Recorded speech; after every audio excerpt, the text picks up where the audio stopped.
Okay, 156 Dixon. Good question. What they want us to do here is just to discuss. You're not actually really using the numbers, but it's a great question in showing, giving you tools and exact ideas for other questions when it comes to coming up with answers as to variance analysis. Okay, so you have this business called Dixon. They manufacture a range of products for use. They use a standard absorption costing system. Variances are calculated monthly. We're midway through month seven. A number of events occur which impact the month-end variances for this one particular product, the ELC. What we now have here is that we want to focus on a particular component of the ELC called the TR13. The TR13. So with the TR13, what do we have? We know, we're told that you have these recent advances in production that have increased its availability. Now that's a wonderful thing because what that means in effect here is that here is your supply curve. And what we're saying is that our supply curve, if you like, has moved outwards, or if you like, at a price of £10, for example, if you could only get by 50, now you can buy more of these items, if you like, for £10. Right? So there's more, and that's a good point. Now, what that also means is that if you had, if if you think about it, if you were paying, of course, £10 for it, if you were here, you can now pay even less for it. So you're paying 70 or something. So typically, what happens when you have a supply curve push outwards, or you have more of a product, there's more available, and you will pay less for it because it's trying to clear the market. So the we have a favorable price variance because we're paying less for it. And what's also really interesting about it as well is that it says that there's recent advances. Well, it just says in terms of production. So advances in production just means that there's an increase in productivity and there's therefore an increase in volume coming out.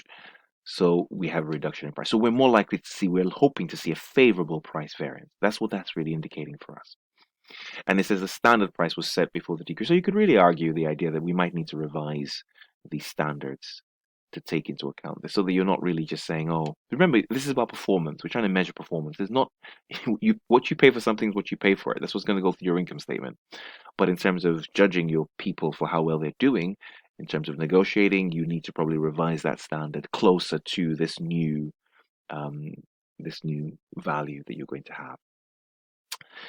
It says also the quality control department have tested the batch and reported that it's of higher quality than expected. So I'm definitely expecting technically lower usage, usage in terms of material usage, lower usage, because the quality is better. I should be using less of it, right?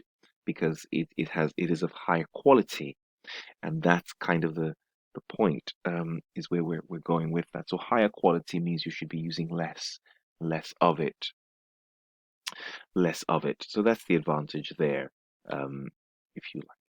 Then it says here, oh, sorry, here it says here, the company implemented a strict usage policy at the beginning to monitor levels of wastage, and no additional costs were incurred. So we should definitely be seeing, if you like, yes, a favorable price variance and favorable usage variance. So overall, it should all come down as far as materials are concerned.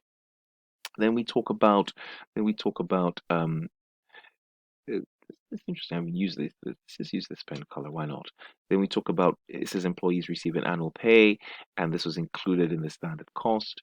They have now suspended this indefinitely. So you're playing around here with a couple of issues. So arguments here is that if you're looking at labor efficiency, something to always come to is motivation, and a hygiene factor, if you like, a basic Maslow factor is just pay. You just want to make sure your people are paid. You're not even really technically motivating them by paying them what you should.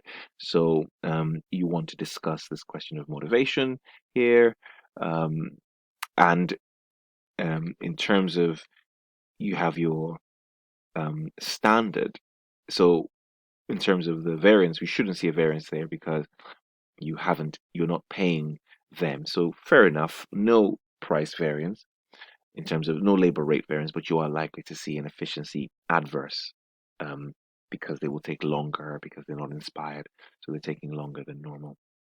It says the budget production was for 1,500 units. An order for 500 units were cancelled. So in a way, you're basically working with 1,000 units here. Well, I mean, I guess what impact would this have on the staff? Maybe, the chances are you're likely to have more idle time. They're just hanging around. Maybe, again, it could lead to some level of demotivation. They were looking to actually get some work done. But really, I mean, if you were paying them right, this would simply be a non-issue. We would only judge them based on the 1,000. Um, and then, yeah, that's sort of the issue there.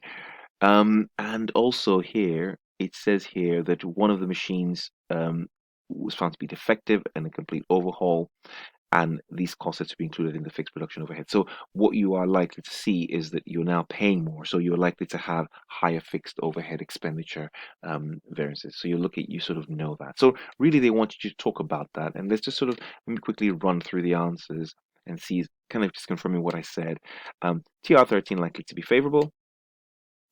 Reduction in price, and quality higher. So we said that already. That's good. Usage, therefore, well, sorry, usage favorable. We said that because you have a higher quality material, and we're managing those wastage costs. Yeah, so these are just two very separate variances. Although we did recognize that lack of pay will lead to employee motivation, and this could affect usage. It could, of course, it could, but on its own, we should have favorable material usage. But if employees aren't happy, they might waste. So we might need to think of ways to keep them motivated. But I was going to discuss that here under labor efficiency. So under labor efficiency, efficiency will be affected by the motivation. We pick that up, and the cancelled order might lead to idle time, and this will affect labor efficiency as well. Again, like I said, because we're repairing that machine, we have fixed overhead expenditure variances, and of course, because we're producing less, we're going to have fixed overhead volume variances, and therefore these overheads are likely to be underabsorbed in the end. So I think that those are generally the key arguments. Treat this fixed overhead volume variance as though it is a normal thing, even though in effect you should have left these things alone, because we can assess the adverse nature of it here. But the point here is that your fixed overheads you're absorbing will be less. You're going to have to top it up, bringing it back to the budget, and then challenge the budget, compare the budget with what actually happened, right? So it is adverse. An adverse journal is going to have to go in because you have underabsorbed. Great stuff, right? And that is 156.